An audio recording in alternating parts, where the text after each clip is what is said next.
Hey everybody, I'm Zach. Thank you for joining. Today, let's talk about the profound overlap between the shamanistic worldview and that of the worldview and metaphysical model described in the teachings of Christ. So, please like the video, comment with your input, whether you agree or differ, and if you haven't already, please also subscribe and follow the channel.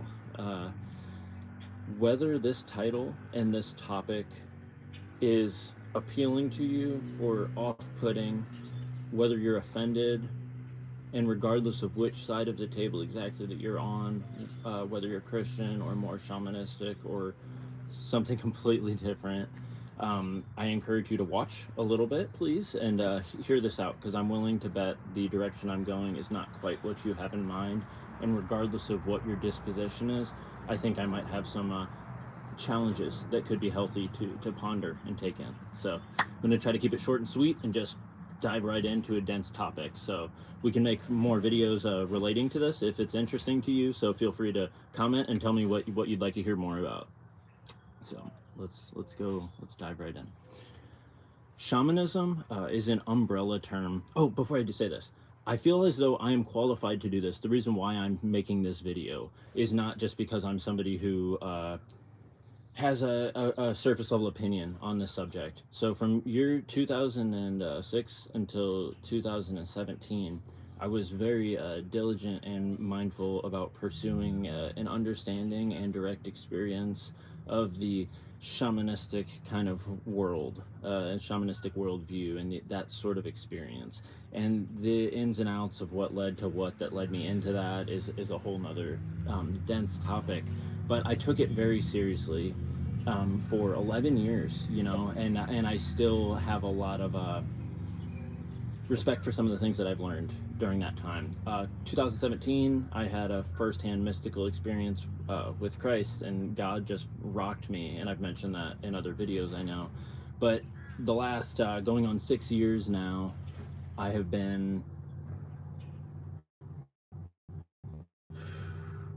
getting insight, I feel like, from God that's been clarifying and refining my understanding of what I went through during those 11 years, as well as what's happened in the last 6 years. So like my metaphysical worldview, my lens, and my way of measuring and understanding these things has been clarified and refined in Christ, I believe. So that's why I'm here, and that's why I'm choosing to make a video. I never walked around calling myself a shaman before. It wasn't about titles. It was about the diligent pursuit of trying to form a real understanding with spirit, and understanding the reality of what the highest calling of my life was and what I could do with my time here on earth. So that was my 11 years, and then Christ exploded in me and turned into a deeper version of that same sort of quest. So let's dive into the subject. So shamanism is an umbrella term, loosely categorizing various native theological models. I'm going to attempt to describe what I see as the common strands between these models, as well as the practice of medicine workers, which was validated through my own experience over those 11 years. So shamanism involves tuning into the spirit realm, which is essentially a primordial field of motion and of existence that is underlying the reality of physicality and mentality and all the things that we are able to observe and witness. The idea of the spirit realm is it's an underlying foundational layer, right? And different cultures have different kind of views on it and different interpretations. Like I said, the word shamanism is a very wide umbrella term that's capturing a whole lot of years of human experience in different parts of the world. But generally speaking,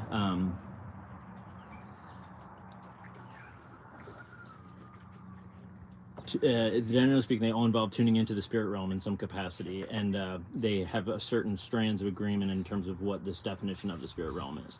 So relating to various spirits through relations to various spirits become understood over time through observation and or cultivation of those relations. So in the shamanistic worldview, one is observing the world around them, observing the natural occurrence of life, and tuning into these subtleties and paying attention to the spiritual elements of it, the spiritual foundations of what's going on, attempting to tune into the subtle energies and the subtle relations that are connecting things, the strands interconnecting everything.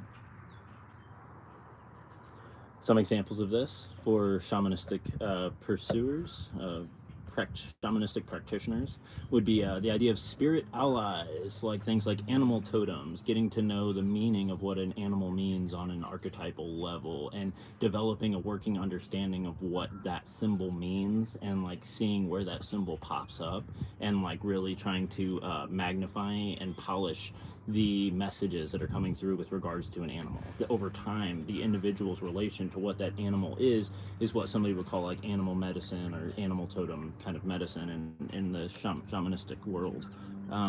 Plant spirits is another example, getting to know different plants, whether they're psychoactive plants that somebody's consuming, or whether they're plants somebody is growing, or whether they're like medicine herbs you're finding out in the jungle, getting to have this intimate relation and understanding of what the spiritual foundation of that plant is, and what the spiritual relation we have with that plant is. That's like would be a common thing in the shamanistic world.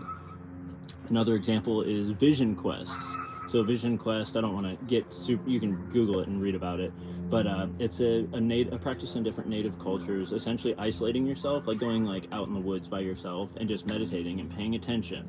What this is essentially, and it's over like hours or like a day or two, and often fasting and different things like that with it alongside of it. The function of the vision quest is calibrating our mind and our awareness to spirit and paying attention to what those subtleties are. It's like we're always busy with life, so we need to kind of step away in order to tune in and see all of that. So another easy example of seeing how the spirit realm and tuning into those subtleties is at the foundation of the shamanistic worldview.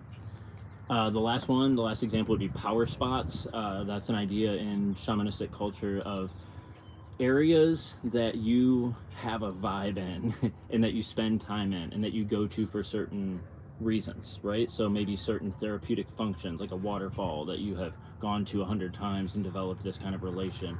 On the surface level, we can view that psychologically and say like, oh, you have a positive mental association to it, and that's true too.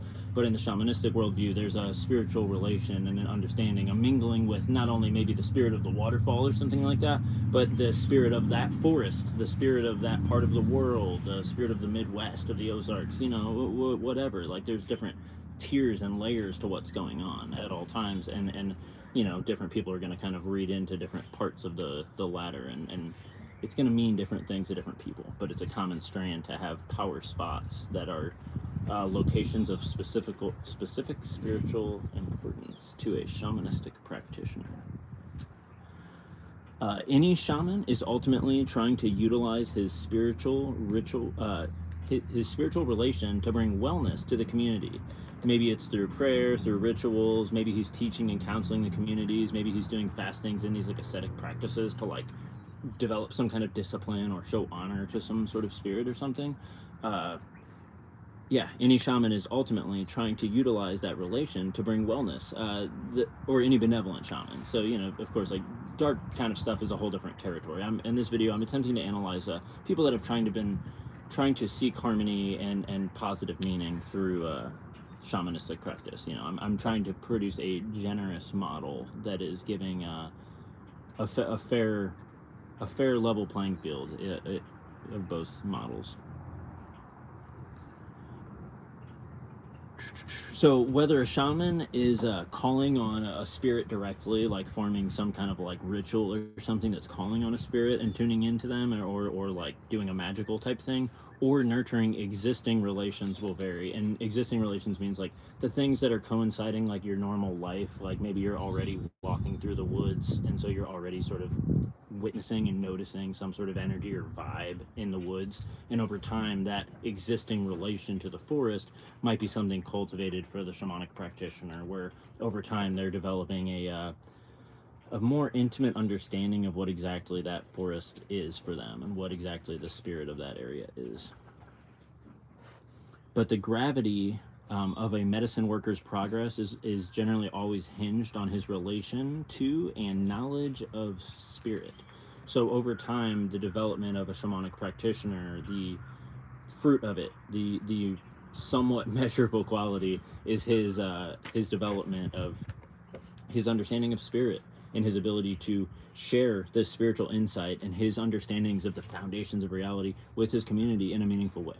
So that being said, that's our definition of the shamanistic worldview. Moving on, I'm gonna talk about the real bridge point between the shamanistic worldview and the Christian metaphysical worldview is the central point of inner and outer relation. Okay, so like a common theme in shamanistic and this magical kind of worldview is that what we're doing inside of ourselves has an intimate connection to what's happening outside of ourselves, like having dark thoughts or negative connections inside of yourself are connected to things happening outward.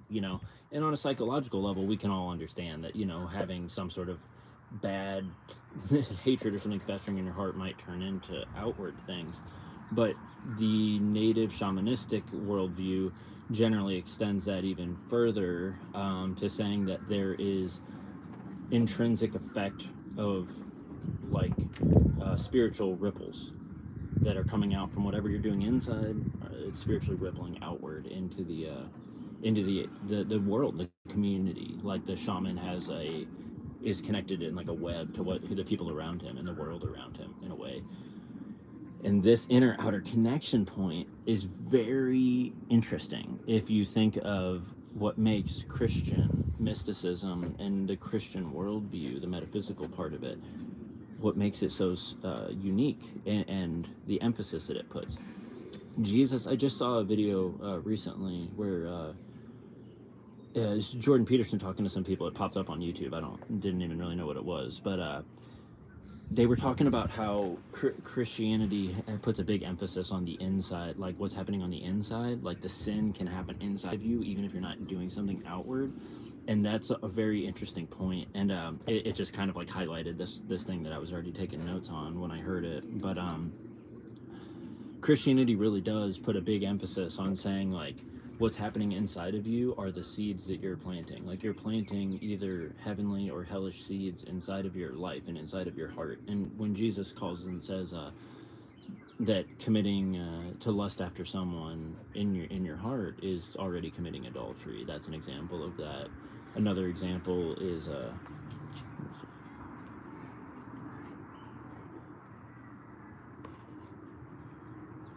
in that same passage, he's talking about you're murdering someone if you have hatred for him in your heart, and I think those statements are intentionally hyperbolic, but on some levels, but they're also very specific and intentionally intense. And I think that's to call us to the seriousness of what is happening inside of us.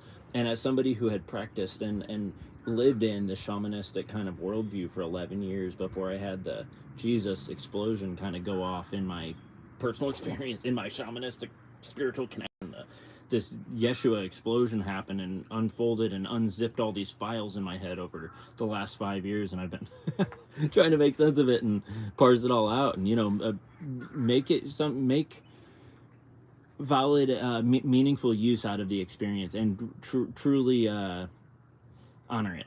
Honor what God sent me, because the whole time of my life I was like, whatever is meant to be my highest purpose, help me to make sense of it and help me to see the way forward. That was my prayer as like a mystic shamanistic Zach pre-Jesus. So when a unique Jesus spiritual nuclear explosion entered my consciousness that had the intensity of psychedelic things that I had done, but I wasn't on psychedelic things, that's a unique invitation that I would have been foolish to or arrogant to dismiss. So it has unpacked into the last 6 years now. Anyways, the last Bible verse we're going to talk about to describe the Christian worldview and the importance of this inner and outer connection is Ephesians 6:12, which I left the Bible inside.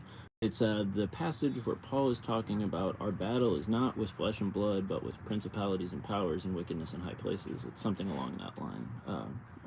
Might be exact quote. I might have got it a little wrong now.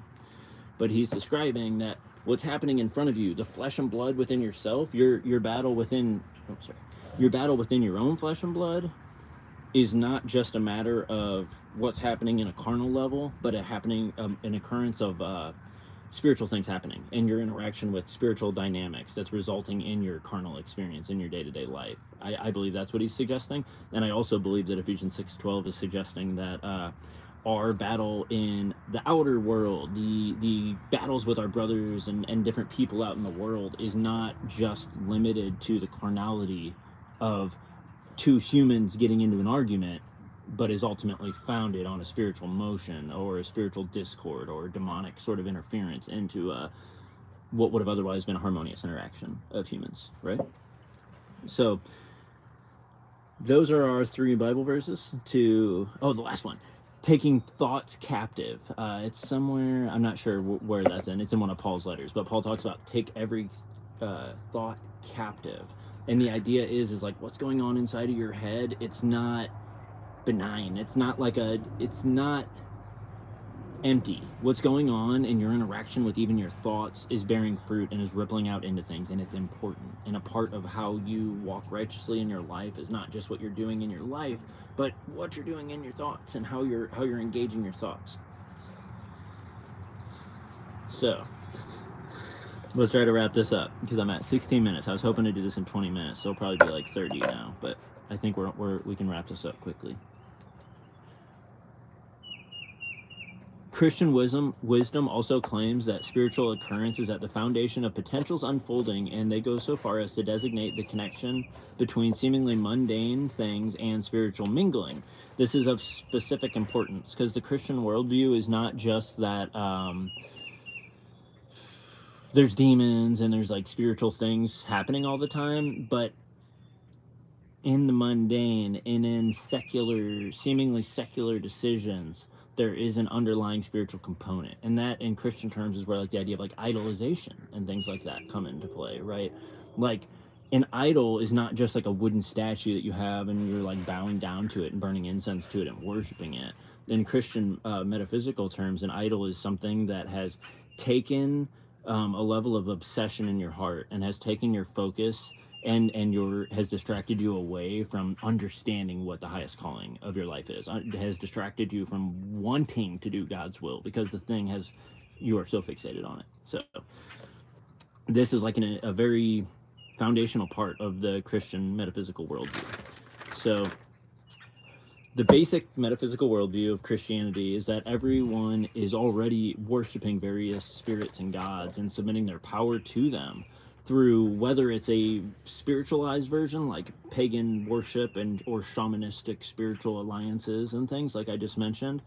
The Christian worldview suggests that we're already doing that, and it's either a loud spiritualized version or it could be as simple as secular living, but we're already inherently worshiping and idolizing and giving energy to various spirits through our natural life, and that it's important which ones you're giving power to, and it's not mundane. It might look mundane that you're just living your life and choosing to be lazy or prideful or whatever. It looks like you're just sitting there by yourself, but Jesus and the biblical message calls us to accept that there's implication to those things and that they ripple out in our lives as well as on a metaphysical level. It's like bringing more hell into the earth. It's walking away from God more. It's distracting us on a spiritual or like energetic level, I guess. The call of Christ is less about like a lot of people confuse the idea of like the calling of Jesus as like just choosing a religion or I'm gonna give my power away, I'm not my own master, now I'm just following a God. And I think that's a huge misconception. I think the metaphysical calling of Christ is less about giving up your sovereignty and is more about denying your submission to all of these spirits and gods that you've already been bowing yourself through the devotion of what and who you love. So whether you have developed these like spiritual idols of like bowing down to the spirit of the forest and the spirit of these different things, like whether it's a spiritualized version or whether it's like the spirit of lust, like you're controlled by lust and every time it comes up and knocks, you have no power over it. Through these actions, whether it's a spiritual or a seemingly secular thing, you're already bowing down and giving your power away to demons or foreign gods and these things, right? Unknown gods that are unknown to you in a lot of cases because you're not like thinking about the God or the spiritual thing behind it, but through your actions you're giving your energy and burning your incense at these different altars that represent these different things. You're spending your time and your energy doing these different things, and Jesus suggests that there's a spiritual effect to that and an importance to us thinking about that.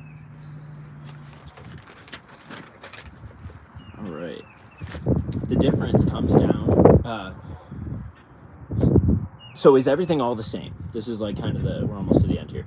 Is everything all the same then? Is shamanistic practice the same thing as Christianity, and it just doesn't really matter? Like, you can just be a shaman and it's the same thing as being Christian? Is that what Zach is suggesting here? No, it is not.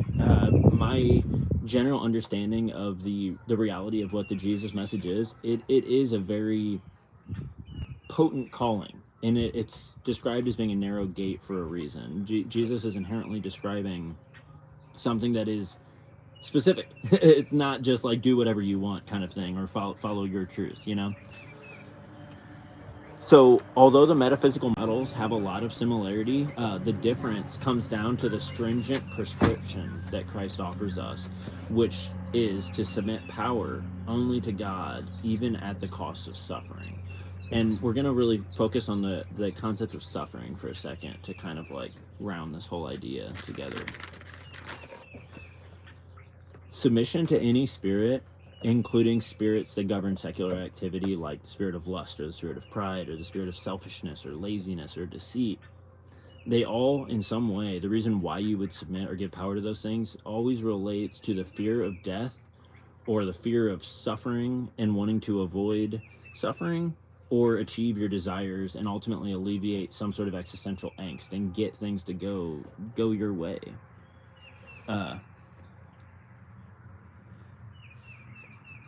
Whether it's a spiritual thing where we're like doing a magical ritual, like some like more like advanced shamanistic practice, right? Whether it's like somebody trying to like arrange all the variables that they know, like bring the element of water because it represents this, and bring a candle because it represents this, and, you know, plant medicine because it represents this. Like, whether you could arrange the chessboard and try to do all these things, but the reason why you would do it, like why would a shaman even want to do that?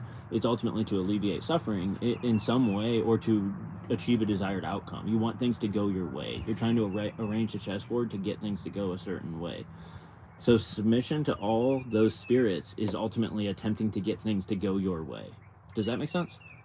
Because that's like a really central point, I think, to kind of get where the bridge is between the shamanistic worldview and what like the narrow gate calling of what Christ is.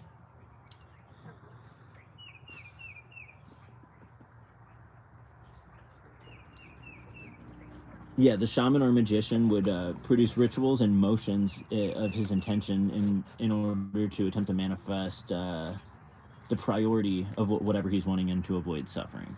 So submission, alternatively, submission to God. What does submission to God represent? What does it represent? What does it look like on a practical level of experience? What does it look like to say, I'm only going to submit to God and I'm not going to submit to all these lower spirits anymore? What it looks like is, on an experiential level, digesting that you are willing to suffer if it means going against these constructs of these lower spirits. Essentially saying submitting to God is the refusal to submit to lower spirits, even at the expense of personal suffering and discomfort. Because again, the only reason why we're ever submitting to any spirit in the first place is to alleviate discomfort or suffering or achieve what we want. So submitting to God, it's not that like the Christian worldview is not that like you haven't been bowing down to things. Like I said a minute ago, you've already been submitting. You have already been a slave to whatever the sins are, whatever the things are that control your life and your obsessions in life. Those are the things that we have already been a slave to in metaphysical terms. Submitting to God is about directing our focus and saying, I'm not going to submit to any of these things that I desire or seem like they might alleviate my suffering unless it is truly in the highest good. And it calls us individually, the practitioner, the mystical person experiencing life, that worldview and that mentality calls us to live in this meditative state where we're always seeking to clarify and understand if what we desire and if what we're doing is truly in the highest good. And in my experience, it keeps me in this continual meditative zone to be able to challenge myself actively and ask the question actively, is what I want actually good, or should I not do it, you know?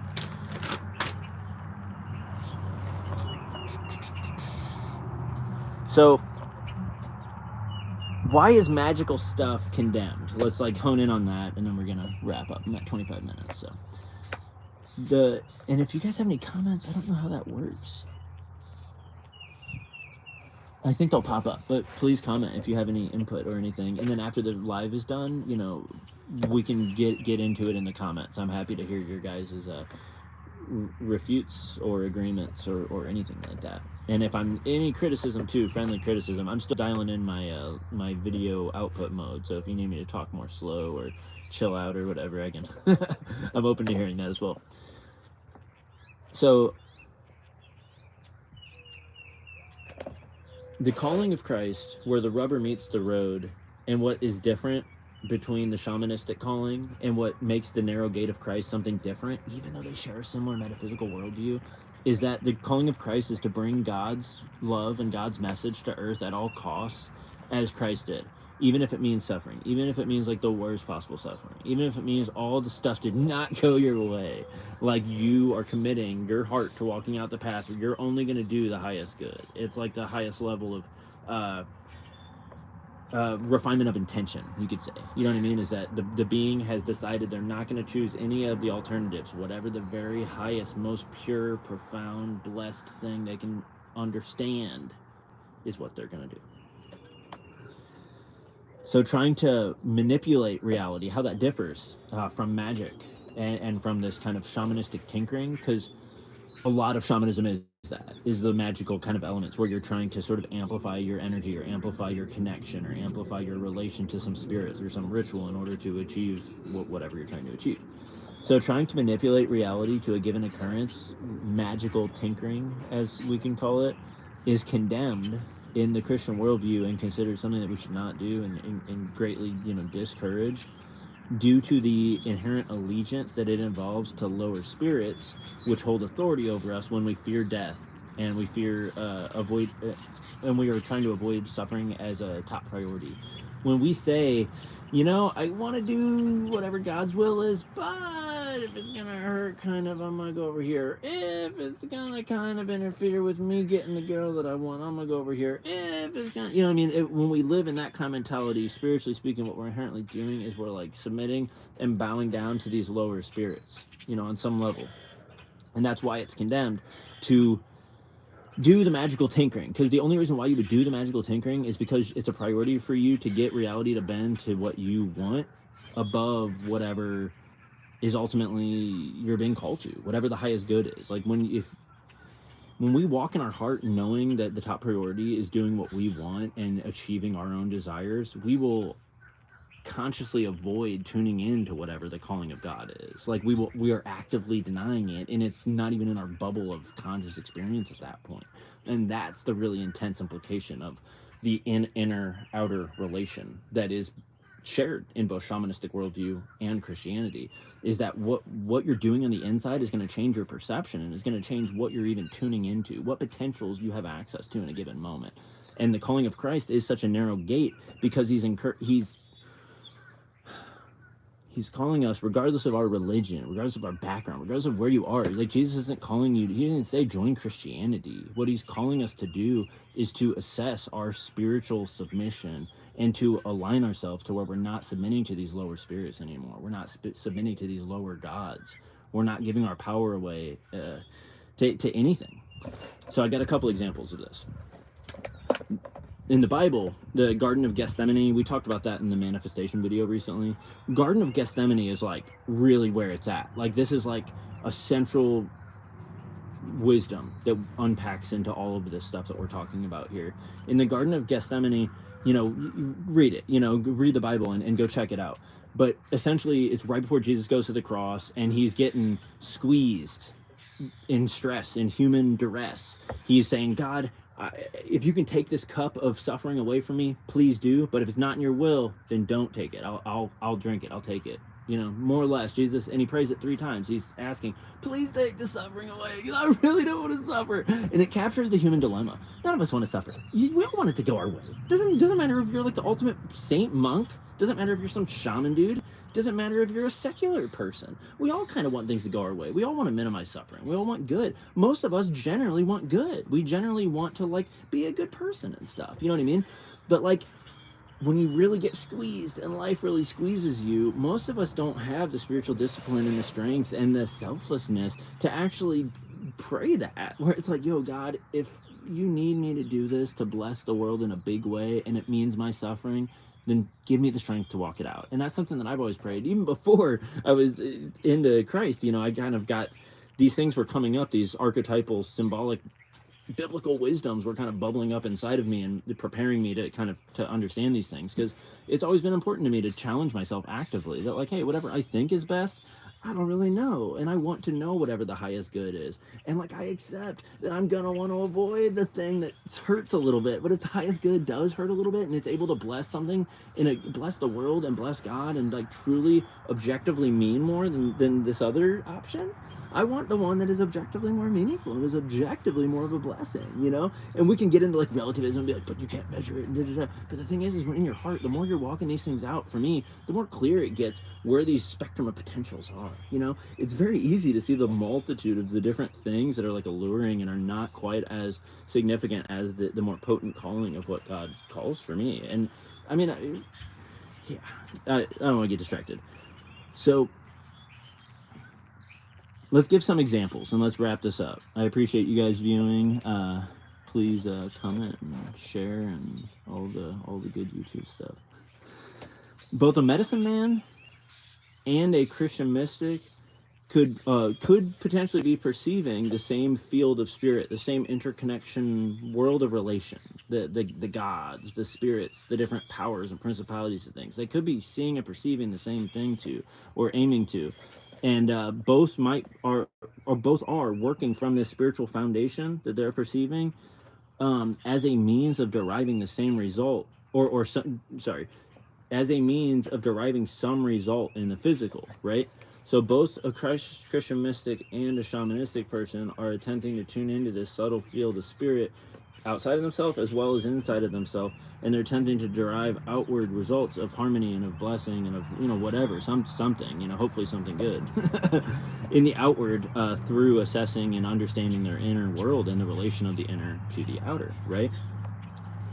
It's just that the operational protocols vary significantly, right? So the word shamanism is an umbrella term describing all these different people and practices. So the amount of variations of the protocol, there's a ton of variation between this culture and whatever. But if we try to like boil it down and look at really like that's what this whole video has been, is me attempting to boil down all the different ideas and see where some of the strands of commonality are so that we can talk about it in a general sense and have it be meaningful. I'm not attempting for this to be a one size fits all or a blanket that catches everything. I'm trying to give a generous, representation of these things. So how do the operational protocols vary? That's what really makes the calling of Yeshua the narrow gate. So let's talk about some examples. Let's say the idea of 33 minutes. Okay. The spirit of the storm, spirit of a storm. Okay. Or like the spirit of a volcano. Okay. So this might sound strange, but in a shamanistic and a mystical traditional worldview, those are not that weird of ideas. Okay. So let's say there's a big storm raging. You're in a little community. You're like the medicine man in the community. You're the shaman guy who's trying to just, help people out and whatever. Maybe you're a really good person. Maybe you're a mixed person, whatever. You know what I mean? But you're the medicine man. Storm coming through. Boom, raging. Or parallel reality. Or down the road, next country over, a volcano's going off. Medicine man, lava's pouring down the volcano. The medicine man's seeking to intercede in the field of spirit in order to hopefully derive the benefit of his town not being destroyed by the lava flow, or the one with the storm is seeking to intercede so that the town is not destroyed by the storm. You get what I'm saying. So regardless of who achieves what, let's subtract that. Let's not talk about results, who stops the lava flow and who doesn't. But let's talk about the operational protocols. What happens when that shaman walks up there to that lava flow? And what happens when the Christian mystic, another parallel reality experiment, right? So now we got the same exact situation, but Christian mystic, you know, shamanistic worldview in that sense, but he's a Christian mystic. He's not willing to submit to any lower spirits. He's not willing to submit to any spirits of creation. He's going to view all of the spirits in the field of creation as his equal or below his authority, as he stands with God and serves God and fears nothing in the realm of creation and fears nothing in the realm of adversity, nothing in Satan's territory, the territory of Hasatan, of adverse consequence, right? So the Christian mystic is going to approach it a little bit differently, but let's talk about how and why. So the operation protocol of the shaman guy is coming up to this lava flow. It's like pouring down the mountain, and I read this in a book years ago. This was an example of something like shamanistic, like wow, like a miraculous moment, right? So that's why I'm using this example. So he comes up to the lava flow, holding his hands up, going into his meditation, tuning in to spirit, and attempting on some level to formulate a working relation with spirit in some capacity to change the outcome, to make sure that the lava flow doesn't come this way, but instead kind of diverts a little bit that way and like bends over a rock and like winds up being okay to where the city doesn't get destroyed, right? So he's going up there and doing it. What he's doing, it generally in like kind of like pagan mystical worldview, shamanistic worldview, you know, these are both umbrella terms and kind of merged together in a lot of ways, you know.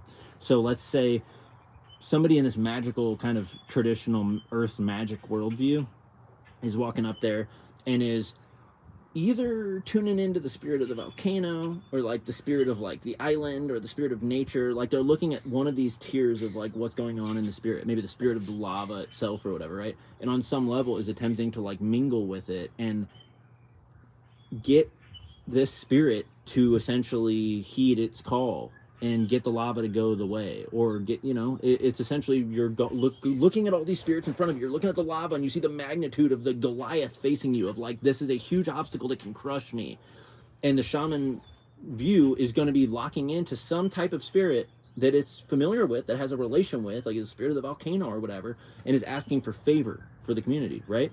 So Christian mystic, regardless of whether or not the lava, it's like freeze, the lava hasn't hit him yet, did it work, did it not work, you know, we don't know that. So now we're flashing over.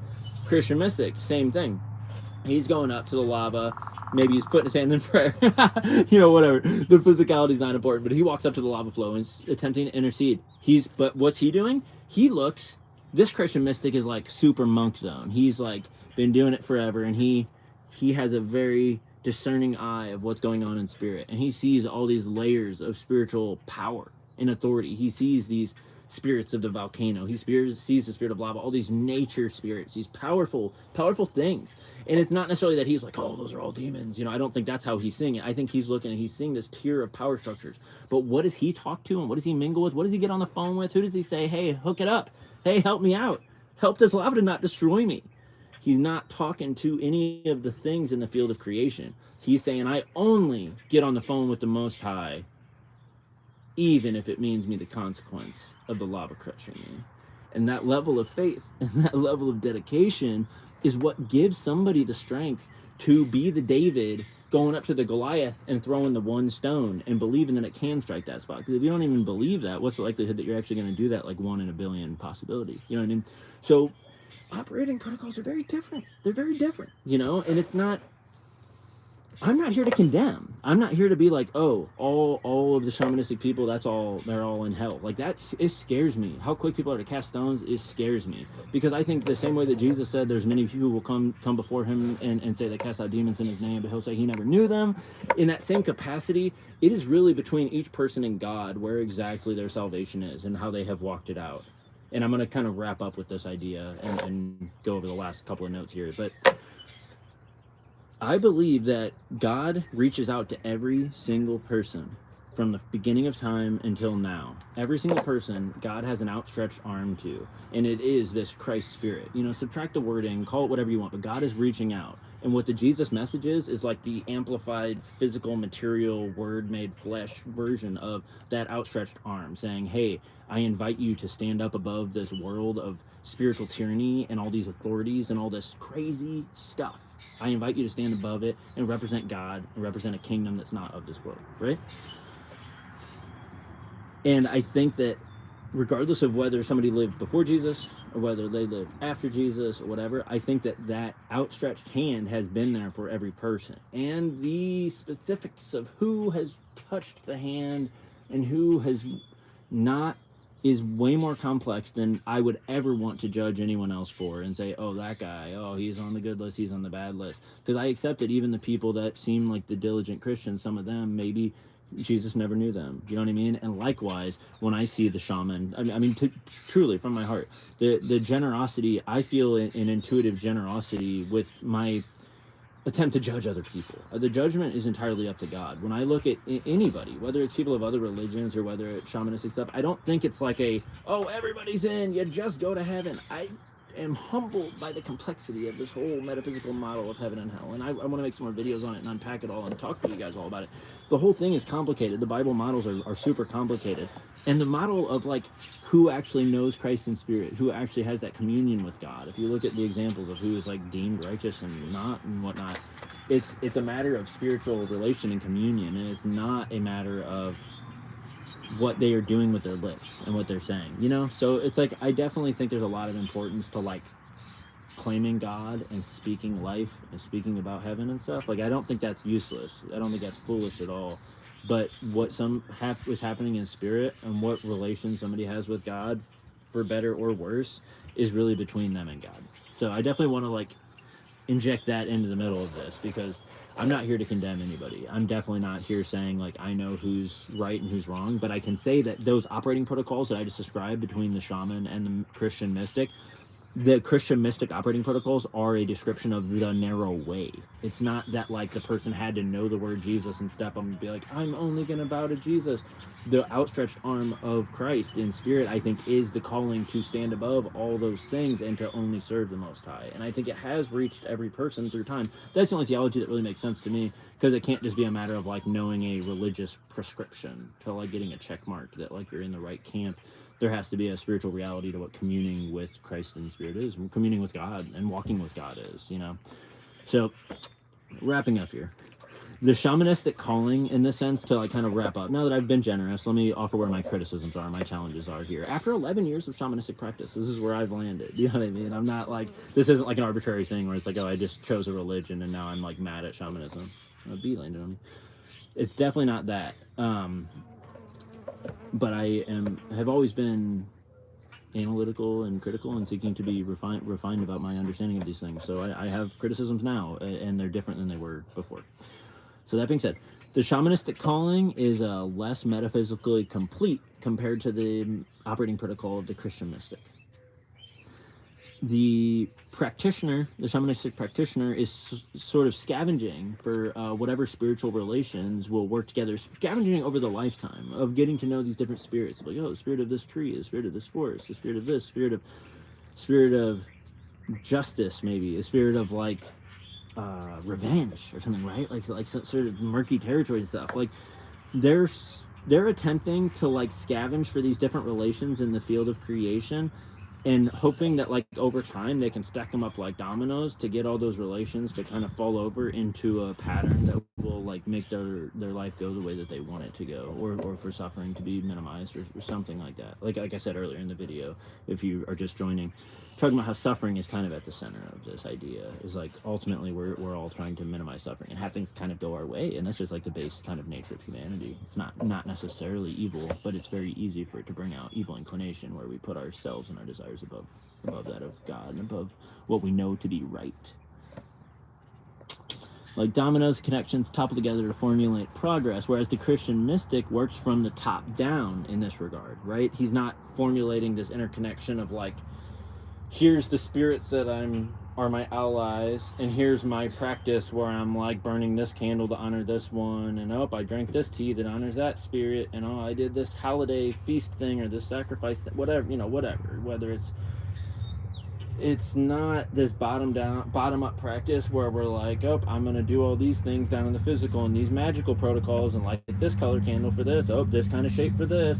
We're not down here tinkering. A Christian mystic's not down here tinkering and looking at these dominoes of all these different spiritual powers, he's saying, I'm only getting on the phone with God and let the dominoes fall where they may. And even if it looks less desirable for me, like perhaps one of the dominoes stubs my toe when it falls over, I trust that there's a higher working here. And yeah, there's a potent humility there. And as a shamanistic, practitioner for a long time, who was seeking to be humble and seeking to be righteous during that path, and now somebody who's been just blown away by the Christian message for 6 years now, I'm blown away by how potent the humility is, and how much it like crystallizes the humility I was reaching for during my shamanistic walk.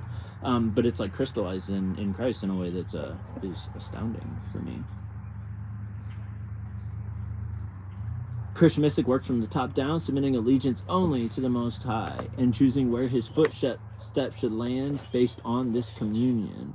No fear of the world or any worldly consequence. The shaman may use protocol-oriented magic with limited efficacy, like arranging this and this ritual, and if I get the vibe just right, it might go my way, and I'm gonna burn double incense so that God really loves me and supports me, and I can travel safely through the forest, and right, like protocol-oriented. It's protocol-oriented, and it might be efficacious in some cases, maybe less efficacious in other times, right? But the Christ mystics operating protocol is entirely different. And it stands in full capacity of strength at all times because there's no formula or anything that you need to be holding. There's no ritual. There's no magical thing. You just get on your little spirit phone with God, and you can do it anywhere at any time. And even to the extent where like Paul is like in prison, like getting like martyred basically, and he's still just on the phone with God, like, oh, everything's going good, oh yep, the mission's going just as planned. It's like, it's ironic because of course he's like struggling to like, I want to get out of here and stuff on that carnal level, but it's looking past personal suffering at the bigger calling, and that's what God's kingdom is like. And going back to like this shamanistic person, I think every person has their own version of this calling, and on some level, all the millions of shamanistic practitioners through time, they on some level were challenged in their hearts. God showed them that here's the broad path of submitting to all these spirits that on some level are not the highest calling, and then here's a higher calling. And then some of them, maybe they didn't understand the higher calling at all, and in which case God is going to judge them in a way that is according and is righteous to that, and that it's relevant to their own understandings of things, But I think some of if we look at the advanced mystics through time, if I was to like have like a God microscope and I could look through time and space and see all the different like shamanistic mystics through time, I bet some of them did have an advanced enough understanding to see that here's all the tiers of the different things, and that here is that like like great spirit, or some native theology models have terms to attempt to describe the things that's up at the highest thing, the highest caliber. And I think some of them might have been called to try to only serve that highest one, whether or not they achieved it, and whether or not they were in union with God and working for that highest calling, is between them and God. Who am I to say? I'm just Zach here in 2023. So I'm almost done. A shaman and a Christian mystic may both see the same spiritual powers connected to the storm, like the principalities and the different natural powers connected to the storm. Perhaps they're both saying the same thing, but the shaman on some level bows and submits his authority to it, or submits his authority to some other spirit that's in the area, or whatever that's connected to the storm. Whereas Christ calls us to see all creation as equal or below our authority with God, and to just stand with God and say, the big Goliath over there that looks like a monster, he's equal. That spirit of that mountain over there, or that like a pagan deity, like the different things that represent the spirit of love, or the spirit of these seasons and these different cycles in nature and stuff, it's like a Christian mystic could, if they're like, let's say you subtract all cultural conditioning and they're just like looking out into the spiritual landscape, they might look out and they might see this spirit thing that's there, but they know not to make it a god and not to submit to it, and instead they look at it as an equal. So whatever the things are that have been the different gods and the different power things and the different like demonic magical sigil magic type stuff that magicians work with, those things could be like a thing in reality, right? But it's like the operating protocol of whether or not we like submit to it and like look at it as a god, or whether we look past it as an equal and look only to God as an authority, is like a huge crucial difference. Yeah, so a Christ mystic goes to God asking for guidance only and is convicted, and if he's convicted and if God calls him in the moment to stand against it, he stands in authority with God against whatever wrathful spirits or whatever seemingly intimidating consequence that he is facing. So that's it.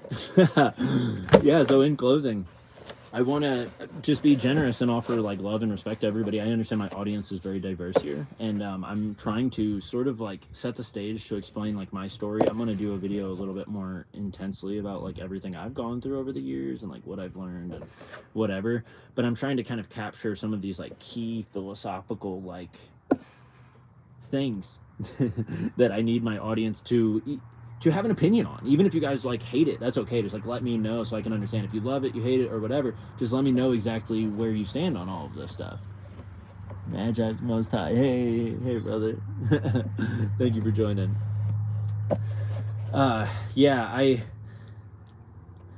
whatever you guys feel, help me to understand, because I need my audience to walk through a few of these philosophical, like in my opinion, they're like the big philosophical axioms. Like we need to understand what these crossroads represent so we can have good discussions, because I want to understand where you guys stand. If you're in the same kind of belief camp as me, if you're thinking, I've been waiting for somebody to say this, your ideas are on the tip of my tongue, like I've been waiting to hear somebody formulate it like this, that's great and that's awesome, and I would love to keep walking down that road. If you're like different and you're like, man, like I feel like you're off on something and this and like you know, challenge me respectfully, and I will try to make content focusing on these things. I will study and take seriously what you offer as correction to me, because I don't think I'm above any of you guys. I'm not a teacher. I'm definitely not like a minister. I'm seeking to represent God and love and the Christ calling in an honest way, and I am far from perfect, and that's kind of part of my my message is like, you know, I'm not the man, but I'm here and I'm trying to let God use my brain and turn it into words and,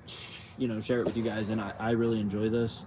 And I kind of drive myself crazy with the notes. I'm gonna get better about like making it a little bit more concise. I can go too deep with like being wordy, and I want to kind of make. I honestly wanted this to be 10 minutes, and it's 50 minutes now. That's insane.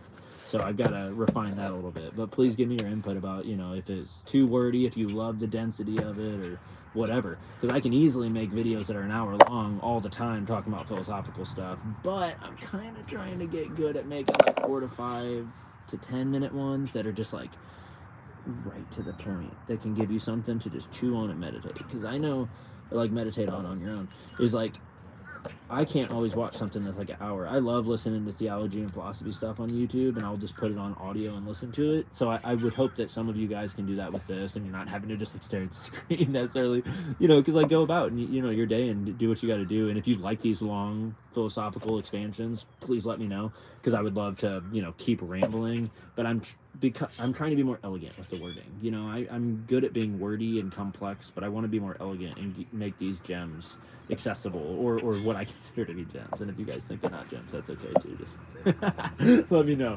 Let me kindly express your differences, and I'm here for it. So I got to go and get back to the family. This took a lot longer than I thought. I'm really grateful for the path that I've been given, and I know that I was far from perfect in my past, and I'm far from perfect now. But I'm grateful that I've been shown a strand of calling to serve goodness and love and serve God in the highest order, and I really sought that while I was doing my shamanistic walk, and I offer that same generosity to others that I trust that many of you are seeking to promote, to walk out whatever you believe your highest calling to be, you know. And I'm here to respectfully support everybody and be an ally in the quest of just sharing information, you know. But I'm also, my heart is often brought to a place of wanting to challenge people and challenge myself with some of the toughest questions and the toughest things. So that being said, I am here to challenge you respectfully, and if you if you differ with me, like it's all good. But I'm probably going to differ with you in a lot of ways, because it's kind of like where I'm at in general. Is like I think that we are meant to digest some complex stuff and tough stuff, you know. So I want to be generous to you guys. I hope you can be generous to me, but I can take it. So go ahead and be tough in the comments if you need to. That's okay too. Thank you guys very much, and thank you, God, for giving us a day and giving us time to come together. Please let these words reach the ears that they will be helpful to, and help all of this to ripple out into to good things for people, and help to refine my understanding so that I can readdress this issue later in a more refined way if that's what is needed in order to represent it in a godly way. Thank you. Amen. Bye, guys.